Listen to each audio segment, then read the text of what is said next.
Šī bija mūsu versija par tēmu Nacionālā apvienība, bet, nu, vai tas tā patiešām arī ir, un kur mēs vēl varētu atrast dažus jautājumus, par kuriem mēs pat sižetā neko daudz nerunājām. Studijā esam aicinājuši runāt un izteikties apvienības līdzpriekšsēdētāju Raivu Dzintaru. Labvakar, Dzintara kungs. Labvakar.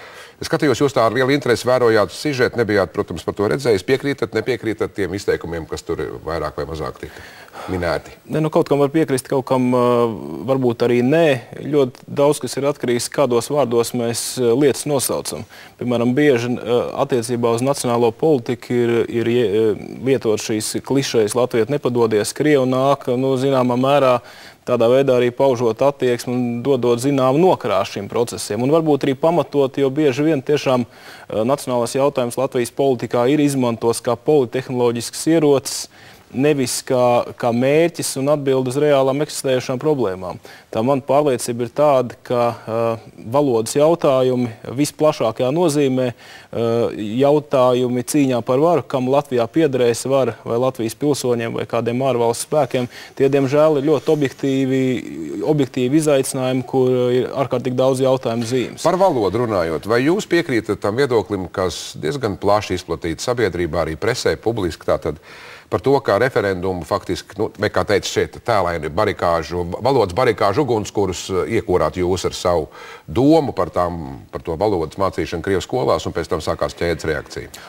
Absolūti nepiekrītu šādai interpretācijai, un ja cilvēks kaut mazliet analizē procesu ilgākā laika griezumā, tad zina, ka gan Osipovs, gan Lindermans un spēki, kas rosināja šo divvalodības referendumu, ar līdzīgām idejām bija startējuši tādā vai citā formā kopš viņa darbības sākuma, vēl ilgi pirms visu Latvijai rašanās.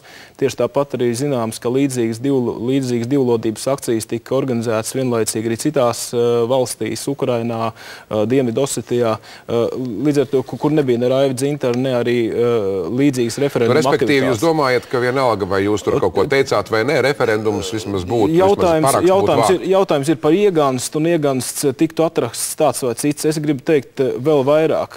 Mērķis, uz ko mēs gājām, ir vienota informatīvā telpa, lai cilvēki, Latvijā dzīvojuši iedzīvotāji, ja ne visi lasītu, skatītos raidījumus latviešu valodā, bet vismaz skatītos gan to. Jo pretējā gadījumā mēs mācāmies dažādās skolās, lasām dažādas avīzes, tad tur arī ir šī sakne tādiem referendumiem, kāds, diemžēl, mēs šodien piedzīvojam. Par vienoto informatīvo telpu, starp citu, ja mēs tā runājam, jūs spējat pateikt, kas tas īsti ir, jo jūsu ministre Žanete Jaunzeme-Grende pagājušajā piekdienā 100. pantā nespēja formulēt, lai gan viņa atbildīgā ministre par televīzijām bija runāts. Kas ir vienota informatīvā telpa jūsu izpratnē? Informatīvā telpa ir telpa, kur informē par zināmām vērtībām, dod zināmu skatījumu un ievirzi informācijas saņēmējiem. Un ja šī informācijas telpa ir ar vērtībām, ar pretrunīgiem aicinājumiem, mudinājumiem pašos pamatos, tādā gadījumā vienkārši izkoties iedzīvotājiem ir ļoti grūts sadzīvot.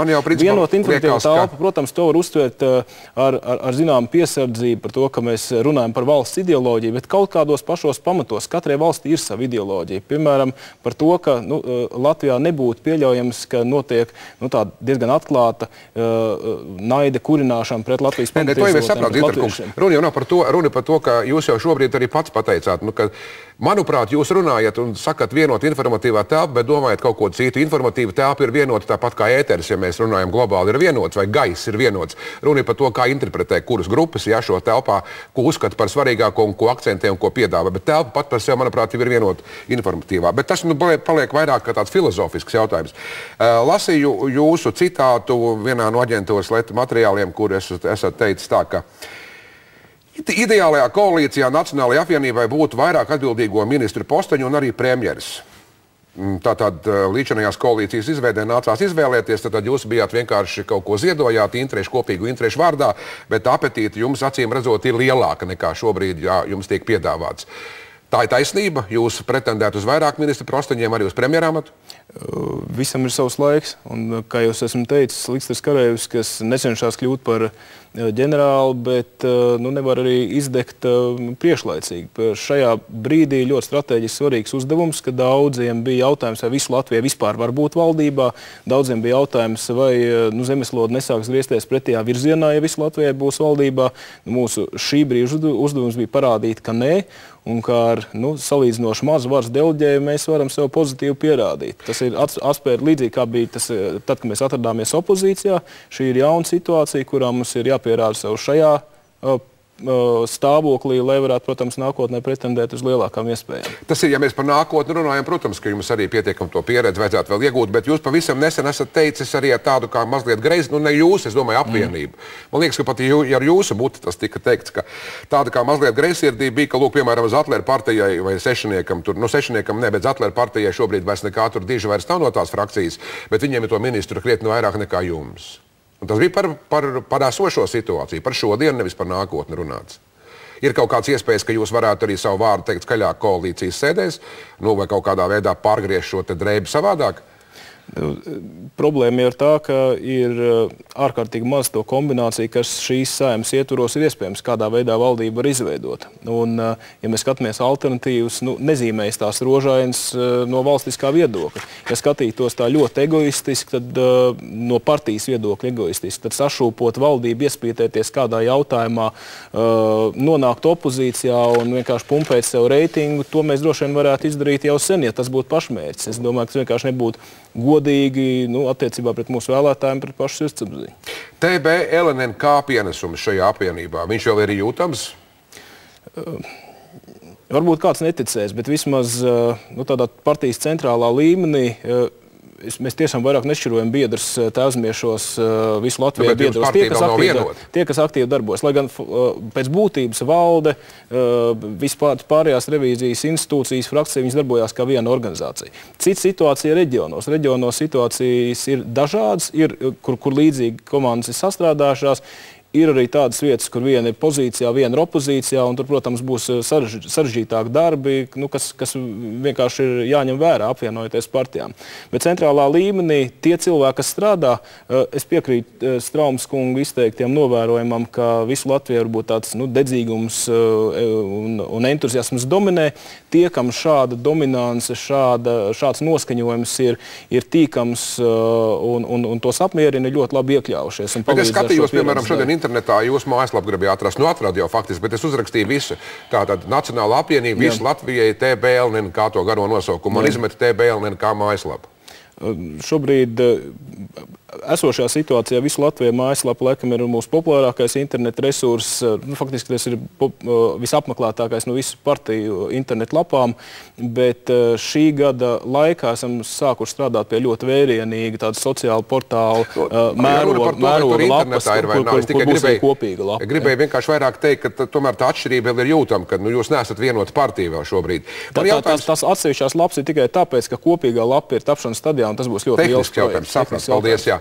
Jautājums ir par Robertu Zīli, kurš ir arī radījis viens no tiem tā saucamās jūsu ekonomiskās programmas no autoriem. Šobrīd vairāk cilvēki, kas ir politikā diezgan tā pazīst to aizkulises, un tā viņi saka, ka Roberts Zīle jau formāli skaitās jūsu cilvēks, bet viņš tā kā ārkārtīgi maz kaut ko dara, un viņš nepozicionējās ar faktiski visu Latviju TB LNNK. Tikai formāli skaitās, bet arī aktīvi piedalās. Tas var droši apgalvot darba grupās, īpaši attiecībā uz satiksmes jautājumiem, attiecībā uz šiem pašiem nesen aktuāliem Eiropas līgumiem. Un es domāju, ka Roberts Zīle arī būs viens no organizācijas līderiem turpmāk. Es par tiem TB LNNK un visu Latvijai to miedarbību vaicāju jums, tāpēc, ka arī man jārunā par to, ko es vienkārši zinu, kas nav pierādāms. Es vienkārši gribu vaicāt jums, lai jūs pasakat, tas tā ir vai nav. Cilvēki runā, ka nevienmēr, kā jau tas varbūt daudzās partijās, nav vienota viedokļa par daudziem, bet būtiskiem jautājumiem. Piemēram, es zinu, ka jūsu kultūras ministri, kad nomainīja biroju, un tagad ir iecēlus tur, jau kādu laiku strādā Valters Bolēvits, kas ir ostu biznesa speciālists, biroja viņas vada, ka bijis ir izteikts nezinu, no kura cilvēka no jūsu apvienības, tāds lūgums ministrei tomēr nedarīt tā, un šo cilvēku šajā amatā neapstiprināt, un ka viņi izvirzīs ultimātu teikusi, un tādā gadījumā viņi vairs nav ministre. Kā tur tas viss notiek? Tādā veidā šādu ultimātu nekad nav bijis. Tos var droši apgalvot, un es domāju, ka ministri arī to apliecinās. Tas, ka bija atsevišķiem cilvēkiem iebildumi par Valteru Balēvicu vai izteiktas bažas par viņu personību un spējām pildīt tieši šo funkciju, ņemot vērā, ka viņš vairāk bija saistīts ar ostu jautājumiem, kā ostu eksperts piesaistīts partijas programmas veidošanā.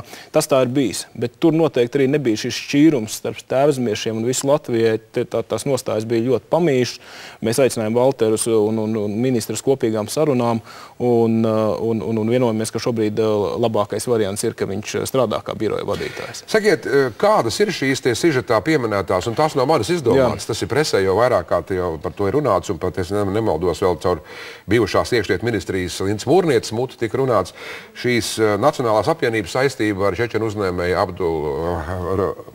Ruslānu Abdulmuslīmu, grūti izrunāt uzvārdu. Tāda paša saistība, kā man ar jums. Es ar šo cilvēku esmu runājis, es cienu viņu kā veiksmīgu Latvijā ražotāju, uzņēmēju, saistīt viņu vārdu ar kaut kādu politisko Nacionālās apvienības darbību ir ļoti, es gribētu teikt, diletantiski, kas ir apzināti radīts mīts, kas daudzkārt tiek atkārtots, lai kaut kādā veidā, acīm redzot, kaitētu partijai, tādā veidā mēģinātu vismaz, taču, ja mēs pavērojam Ruslānu Abdulmuslīmu politiskās nostādnes, arī dažas ekonomiskās lietas, piemēram, nostāda maksāt tajā pašā Krājbankas maksāt nespējas administratoru jautājumā, tad viņš bija viens no tiem, kas tieši iebilda pret visu Latvijā biedru kandidātu, ka tas pretruns ir visai redzams.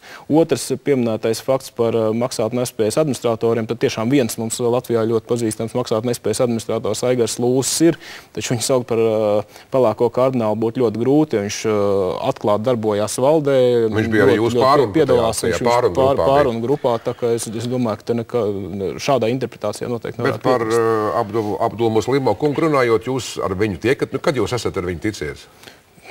Varbūt kādu pāris mēneši ir pagājuši. Es tiešām neatceros. Vairākas reizes ir neregulāri, vairākas reizes bijuši, tāpēc man tas cilvēku loks, ar ko es tiekos un runāju, ir ārkārtīgi plašs, un daudz no tiem arī man politiskie oponenti. Vēl daudz ko, kad es vācot informāciju par Nacionālo apvienību, runāju ar dažādiem cilvēkiem, viņi man teica tā, ka viena no jūsu problēmām, kur viņi saskata, eksperti, es uzdrīkstēšos teikt politikas pazinēji, ir tas, ka jums ļoti īs rezervistu soliņš. Jums šobrīd ir 2 ministri, bet, ja jums arī piedāvāt vairāk, jums īsti varbūt nemaz nav ko piedāvāt, kvalitatīvus cilvēkus. Pirms vēlēšanām mēs bijām faktiski katram ministra postenim piedāvājuši savu kandidātu, un katru no šiem kandidātiem mēs esam arī gatavi aizstāvēt. Tā kā šī proporcija kāda bija nevis šīs piedāvājuma trūkuma dēļ, ko es pilnībā noliedzu, bet vienkārši atsevišķu partiju lielās apetītes dēļ, bieži vien, kā es teicu, neproporcionālās un nesamērīgās apetītes dēļ, ko kopējā labuma vārdā mēs bijām gatavi pieņemt. Tā kā, protams, piedāvājums ir. Soliņi vienmēr var papildināt, bet nekad mūsu politika nebūs tāda, ka mēs ņemsim pretī katru karjeristu, kurš tikai vēlēsies uz mūsu pleciem iekāpt amatā. Ir zinām pārbaude, ir zinām pārliecināšanās nepieciešama par šī cilvēku uzticību mūsu kopīgiem mērķiem un ideāliem, ko arī nekad nevar izmērīt jau pirms tam un visu redzam kopējā darbībā. Paldies, un nobeigumā es jums gribu teikt vienu, diemžēl jāsaka, skumju, kas man pašu mazliet šokēja. Ir viens pētījums, es nevaru teikt, kurš, kas un kā, bet pētījums ļoti nopietnas un pat varētu teikt fundamentāls. Un tur bija tā, tie dati, ja mēs tā vienā teikumā sakam, ar šo valstu diezgan liels problēmas, jo citautieši, kas šeit dzīvo, viņam šī valsts lielākā vai mazākā mērā ir vienaldzīga, bet tie latvieši, kas šeit dzīvo, viņi šo valsti vairs jau, viņi ir sākuši neieredzēt. Līdz ar to nav vairs, kas šo valsti vispār mīl. Tā kā es domāju, ka jums ir diezgan daudz, un tā ir jūsu niša tieši nacionālā. Jums ir ko darīt daudz ko. Jūs man tā mazliet iedzēlāt par to vienoto informatīvo telpu, tad atļaušos teikt, teiksim, mūsu valsts. Teiksim, mūsu valsts. Nevis šī valsts, bet mūsu valsts, un tad jau būs. Jā, tieši tā, piedodiet. Par to gan mūsu valsts, jā, bet tā ir tomēr ļoti, man liekas, tā ir skarba ziņa, ko man nācās tagad izlasīt. Un pamats ir izglītības sistēma. Tur nekas labs mums negaida. Ir daudz valsts, daudz sabiedrības ar krietni grūtākiem sociālo-ekonomiskiem rādītājiem, kur cilvēki lielākā mērā deg par savējiem, deg par nākotni, tā kā viss nav mērāms tikai pēc vienas zelta teļa mērauklas. Piekrīt pilnībā. Paldies, Raivis Zintaris, Nacionālās apvienības līdzpriekšsēdētājs bija šovakar mūsu studijā.